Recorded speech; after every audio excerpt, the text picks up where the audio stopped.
OFM Sport. You just mentioned he's just joining his game now. How important is it for you as a coach to have the player the mindset of just go out there, enjoy the game and do what you're going to do and not worry about external things? Yeah, look, Morgs, on the weekend it worked for us with all the outside pressure and stuff. It worked for us. So I don't know.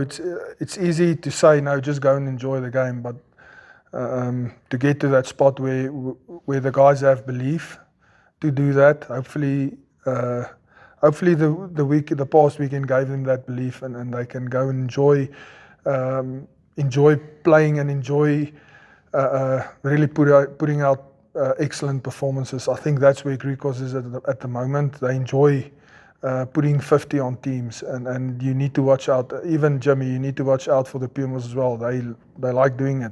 So hopefully we get to that stage.